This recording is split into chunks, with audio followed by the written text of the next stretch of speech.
Hello, tubies. How are you all doing? My altar's turning into a mess again. So this, I hope you can see that. Let me shake this. Do. This is a really beautiful oil. Oh my God, I love it.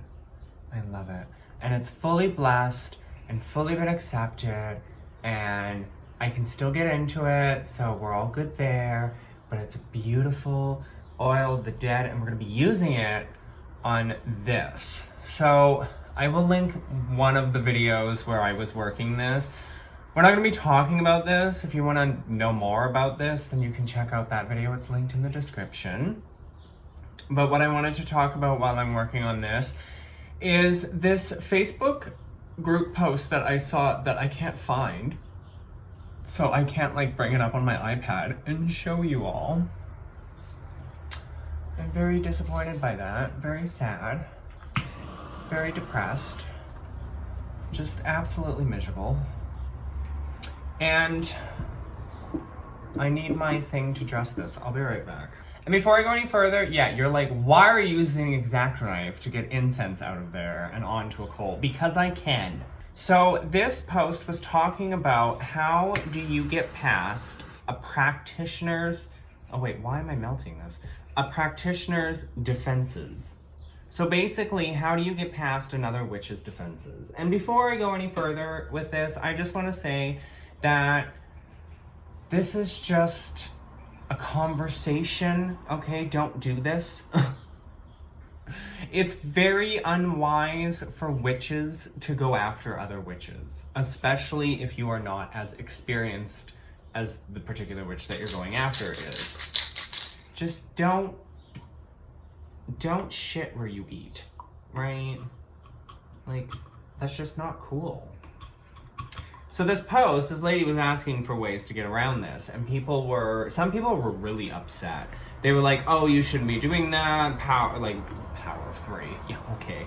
Law, like the, what is it called? Threefold law, and like all of this other stuff, and I was just like, you people are annoying. Okay, I'm here, I promise. Okay, so the point that I'm trying to get to is that these people were talking about like how to get past a witch's defenses, right? Like how do you, I need to use a witch as an example, so I'm gonna choose Ember Honeyraven, and don't, like just, this is educational only, this is not, like do not do this. So a lot of people were kind of upset about this kind of topic that this person had brought up because they were like, you know, law of attraction, threefold, karma, all of that crap came out. And I was like, okay. And then other people were actually bringing up points that are important to know is that A, you know, you don't know what you're messing with. So if you don't know Ember Honeyraven, right, and let's say you work with her and you're a witch and you don't know that she's a witch and you just think she's evil and all this other stuff and you start throwing magic at her, well, if you're not experienced enough to know what protection magic is, if you're that type of witch who's like sunshine and flowers and daisies and you're going up against Ember Honeyraven, you are not gonna survive. Right? Like, you're not gonna survive. And I definitely want to make a video on servitors because I have been instructed to create one for Dentalian. So at some point we will get to that video too. Let's assume that you are a witch of some caliber and you're actually curious about this because, I don't know, let's say there's a witch in your life that you want to take down or you want to get revenge on because they've wronged you in some way that you can justify going after them. So how would you go after them? So let's use Ember Honeyraven as an example because we need an example, and again, this is only an example, is not to be taken literally. Go after the things that they love. This is my opinion. And right, so go after the things they wouldn't think to put protections up around and make that stuff start to fail. Because once you start kicking over one domino and it starts kicking over 2 and 3 dominoes, right? It's a domino effect. And then they're not paying attention to what's going on at home and their energies, and maybe they're lapsing a little bit in their protection works, and they, right? Like then that's, they create a doorway of sorts for you to just walk right on it. So, okay, so you're like, okay, well, I don't want to target you know, their husband's work or their children's school or something that, you know, they might hold dear. I just want to burn them.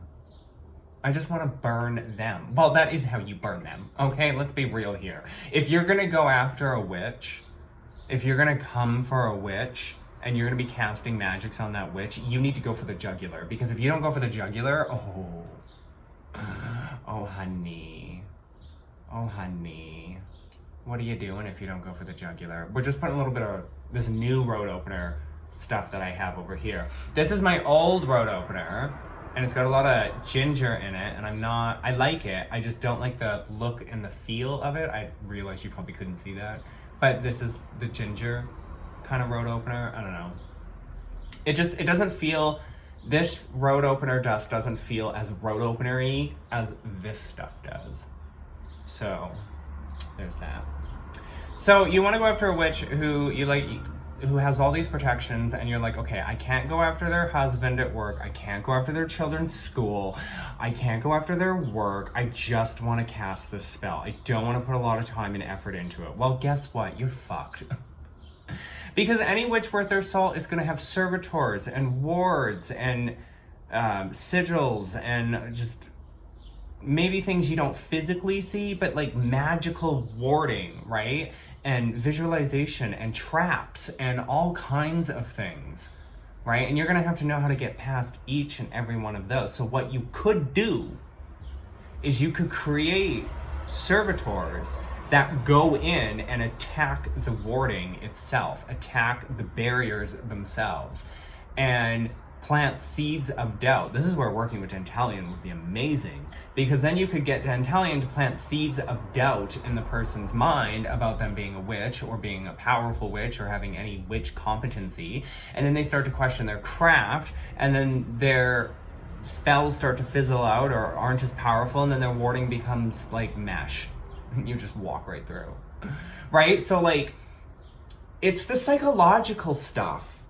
It's the mind games. That's why a lot of witches, when they throw stuff, it's not that they're trying to come for your jugular, it's that they want to make you think they're coming for your jugular. I don't suggest going after another witch. I really, really don't. I mean, you'd have to have some good reason to want to burn Ember Honeyraven to the ground magically. You'd want to have some good reason to burn a witch of any caliber to the ground, other than, you know, there's some witches you want to play with because they're not real and you just want to show them that they're not real and they get the point and become a vegan. But the point is that there are some witches out there where you don't mess around with them, right? Like they're not, this isn't a game to them.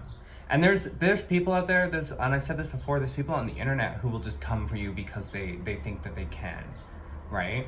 The other tip that I have for you, if you're going after a witch and you need to get past their barriers, is use divination.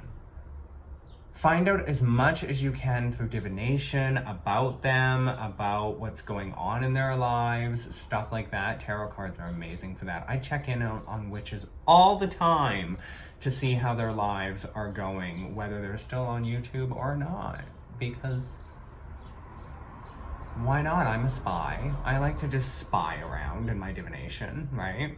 You can also make things quote unquote invisible. So they're not physically invisible, like I could make this invisible. It would still physically be here, and if you walked into my house, you would physically see it. But it's invisible in a way to other witches who would want to try and bring me down. That's what I like to do with a lot of my workings that I film for you guys now, is that I make them invisible. I just take them and I put them on the astral plane, or I put them on a different plane, and I never put them in the same spot on said plane. It's always somewhere on the plane, and then there's just all of these duplicates of it everywhere. So it's like you think you're messing with one of them, but you're really not. I'm hoping that there was something that you gained from this, and until next time, my fabulous tubies. But I gotta go and work this and edit this video.